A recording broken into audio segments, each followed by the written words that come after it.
Hello and welcome to Weird Around Illinois. After we did our last batch of listener comments, someone posted a comment that there were no Bigfoot stories in there. And there is actually a reason for that. We don't get a ton of Bigfoot stories from Illinois. You could make the argument that there aren't as many sightings in Illinois, or maybe the people who are seeing them aren't subscribing to our podcast, but for whatever reason, over the last 2.5 years, we've only had a handful of Bigfoot sightings, but we did compile them all, and we're going to talk about them now. So let's do that, and let's get weird. All right, so the first encounter that we have here is there's a known Bigfoot creature living along the Spoon River in Knox County, between Knoxville, Illinois, and Gilson, over near the wolf-covered bridge in that area. I ran across it while fishing under the bridge. He threw rocks towards me and growled at me, but I couldn't get a full visual spotting of him or her. I know when it growled, I felt it in my chest, and I said out loud, "Okay, I'll leave now before you choose to attack me." I'm a big guy, 6'5" and 300 pounds. I don't frighten easily, but that day, I was scared. Interesting. No, it's not very common that we have a viewer that's 6'5", 300 plus pounds. Yeah. That's impressive. There's some other stuff in here that is worth unpacking, I think. I like what he said about feeling it in his chest, because that is so often something you hear about Bigfoot. I think it's that infrasound thing again. Yeah. It's like some sort of, almost like a sonic weapon that he has. Something that will definitely frighten you. Something that not a lot of animals have. And this also lends credence to my theory of the best way to find a cryptid is to just go fishing. Yeah, that's true. Yeah, this guy wasn't looking for it. He was just on his way. Yeah, sometimes I wonder if Bigfoot can understand people's languages when they say "Okay, I'm leaving now." Maybe they know that they're leaving. Maybe. Who knows? Or maybe it was just kind of obvious from his gestures and his mannerisms and tone of voice. Maybe even if Bigfoot can't understand English, he can understand the meaning behind it. Yeah. Okay, so here's our next one. As a young child in the late 1970s, we lived in rural Montgomery County, and my sister woke up to something trying to open our front door. We had a large picture window in the living room and was looking inside the house. My dad went outside with his shotgun, but found nothing in the dark. The following morning, we went outside and there was a strong and nasty odor around our house. It's also important to note we had a few apple trees in our backyard, and that, I believe, caused them to come onto our property. Okay. Yeah. So I find the apple tree pretty interesting. That also proves a theory with Bigfoot liking apples. Mm-hmm. That's a common gifting item for Bigfoot. Yeah. The holidays are coming up. Keep it in mind. Exactly. Christmas gift for Bigfoot. Right. That's one of my nightmares, the big picture window, though. You look out and Bigfoot's standing there.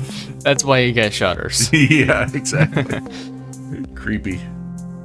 I'm glad he didn't try to come in, though. Yeah. So another story we have here is from the area of Quincy, Illinois. They are definitely in surrounding rural areas of Quincy, Illinois. Not just this area, but also the MO and IO rural areas as well. I'm guessing they mean Missouri and Iowa. I've done a lot of trail riding and even have a picture which I shared with my friend 2 weeks after the event who was riding with me. It scared the shit out of her to see it. We had trees pushed down as well, and I might add that there was no wind that day. We kind of experienced that too. One tree about 30 yards away, and on the other side of the trail, across the holler from another tree, about 60 yards away. We got the message and turned around. Not a topic I bring up with the normies. I've learned to keep it a lot to myself. Not all encounters are scary, but they do get your attention. Seen a juvenile at Shinemak? Sounds about right. Yeah. Red hair going up a holler.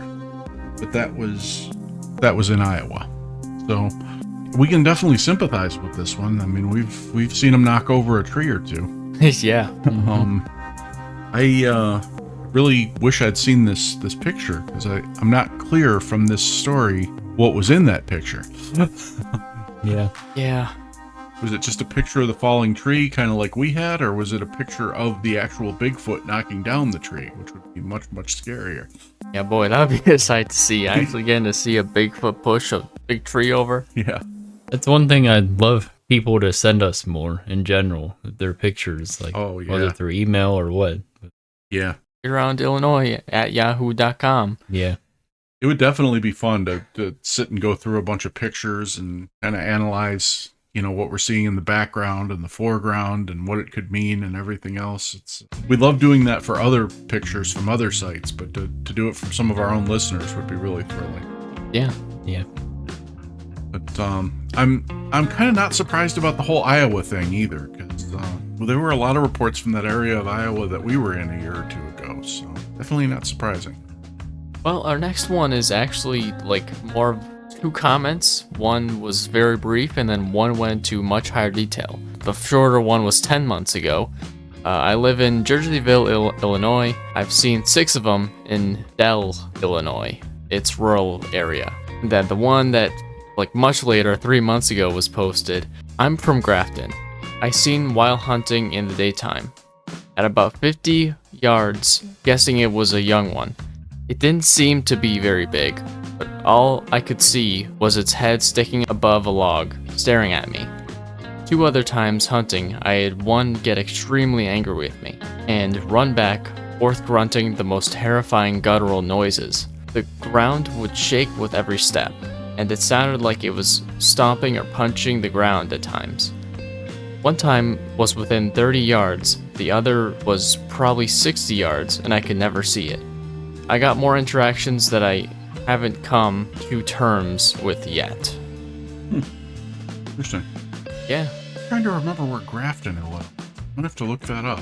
It sounds really familiar. I'm guessing we drove through it at some point this year. Yeah. The only thing I could think of when hearing Grafton is the Grafton Monster, but that's in West Virginia. Oh, that's a yeah. little different. Yeah, maybe that's what's confusing me here. Yeah. Maybe the Grafton Monster traveled north so high up that ended up in Illinois. Yeah. It's kind of cool if they saw a young one, though. Those are kind of rare to spot the juveniles or the young ones. Yeah. Yeah, the guttural noises, the terrifying guttural noises. It's more pointing towards the whole lion's roar type of situation. Infrasound. Yeah, infrasound. This is another scenario where Bigfoot doesn't seem to like attack him or anything. It's just getting angry. Yeah, it's very territorial. Very, very much trying to scare people out of its area. Yeah. So this is another one from about 9 months ago. I found shoe prints in the snow just 2 days ago at Argyle State Park. I was with my father hiking. I wear a size 10, and these were twice the size of my print next to it. No toe markings, but no tread marks in the tracks either. The prints lead to a steep hill that would be extremely hard for a person of that size to climb. We were so freaked out, we turned around and went back. Can't figure out what would have made these tracks. It just doesn't make any sense. But he kind of threw me when you called them shoe prints, because my first thought was, okay, well that's human. But as he went on, he said there were no treads, so we're actually not sure if these are shoe prints or footprints, even though there were no toe markings. So basically, our choices are: it was Bigfoot or Shaq. Well, I guess it's more likely that it's Jack. Yeah, I guess. Although why he's climbing a hill in Argyle State Park, I have no idea. Yeah. What's his shoe size? Like 23 or 24 or something like that? Yeah. Wow. Just about 2 feet. Yeah. So that would easily double the size 10, but again, I don't think he would be wearing treadless shoes climbing a hill in Argyle State Park. Yeah. So we have to at least accept the possibility that this could have been a Bigfoot. I would be curious. They said they never went back, or they rather turned around and went back, and it sounds like they didn't revisit this place. But I would be curious if they were to go out there and do some calls or wood knocks or anything, if they might get a response. This is one of those where you have one piece of evidence and it's not quite enough, but if you got like one little piece of corroborating evidence with it, I would be willing to jump on the Bigfoot bandwagon with this one. Yeah, there's probably more to the story. Yeah. So, this next one we have is, I don't know anything about dogmen. I've seen 2 Sasquatch people, and it was difficult for my mind to accept. The first walked across the road while I was driving my pickup. It was 6.5 feet tall and well built, dark brown in color. Years later, I saw another one standing next to a tree. It was 12 feet tall and black as can be, like light absorbing black. Both of them were close enough that I could throw a rock and hit them. Not that I would. I was armed at one point, did draw my weapon, and holstered it when I realized it wasn't a bear. I live in Alaska, and brown bears and black bear are common and can be dangerous. Both of these occurrences happened within a mile of each other and in a remote area. And yeah, that's basically it. Okay, so it sounds like you actually saw these in Alaska. To read these stories, and I would believe you could find a Bigfoot going to the store in Alaska. Yeah. Well, with this comment, it got me worried first for just a second. Throwing rocks at a Bigfoot Oh, yeah. Sasquatch. Yeah. I'm glad you didn't. Yeah, never a good idea. They'd throw a boulder at you after. Right. Yeah, all you have to do is watch one of those Jack Link's messing with Sasquatch commercials, and you'll see they like to escalate when you do things like that. Yeah. I'm also glad he holstered his weapon when he realized he wasn't looking at a bear. We've heard some horror stories about what Sasquatch will do when he sees you with a weapon as well. Yeah. And I've heard things where, like, if people hold a stick or something, Bigfoot could possibly think that it's a gun if it's like a big stick, so it's better just to not be holding anything, really. Yeah. I am curious, though, in both cases, this is another one of those where he didn't really tell how the incident was resolved. I presume by his general manner that he just kind of acknowledged, okay, that was a Bigfoot, and went on with what he was doing and just walked away. But I'd be curious if the Bigfoot, responded in any way, or just stood there and watched him, or if the Bigfoot was just like, oh, it's a hunter, and let him go. Yeah, I mean, the supposed Bigfoot might not have even, identified him. He might have just been walking by casually. Yeah. Yeah, strange. Alright, here's our final one for the day. This is not a story, but it is just something that I saw and just wanted to end the video on, basically. There we go. People think they are tall and slow. That is, in fact, the opposite. They can run down a deer. They can move like the wind, 10 times stronger than us. They aren't scared of us. They see us kill each other and watched us kill everything in the land. They don't want contact with us because they know we are a murderous species and savages. They are masters at hiding, like ninjas. They throw trees and rocks to warn us to get going. If they attacked you, you wouldn't be able to tell the story. You would be dead. Our population is crossing paths with them more because there's more people in the woods and mountains than ever before. I've seen 2, one in Stephenson, Michigan, the other in Norwood, Missouri. I believe I didn't get the vibe they were trying to harm me. I think it's best to just walk away. You really should run. I don't go back to those places. They are real.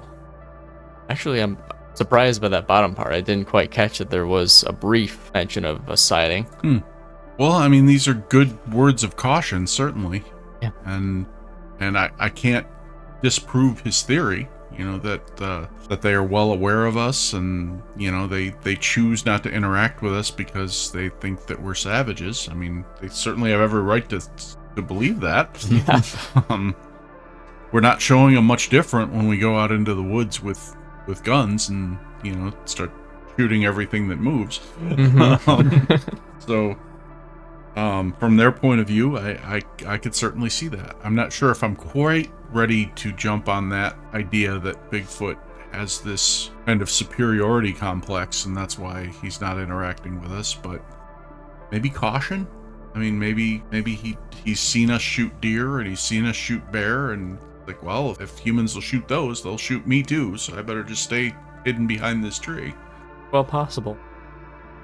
And as they alluded to in this comment, maybe Bigfoot's just a lot better at it than other animals are. Maybe.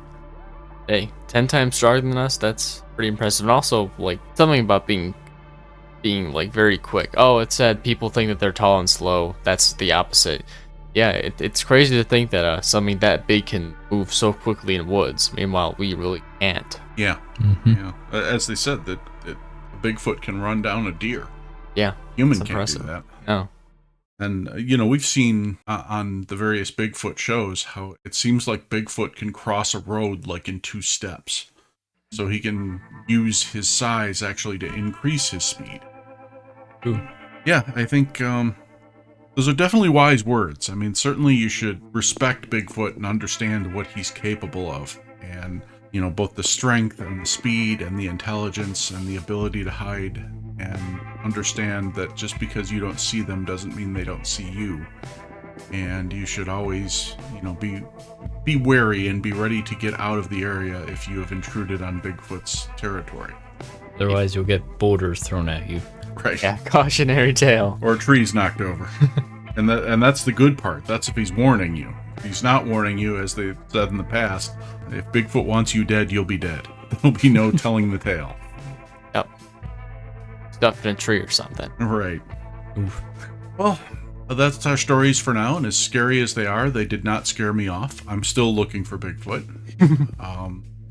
I'm not going to throw rocks at him. I'm not going to pull a gun on him, but I would still very much like to see a Bigfoot. Yeah. Great.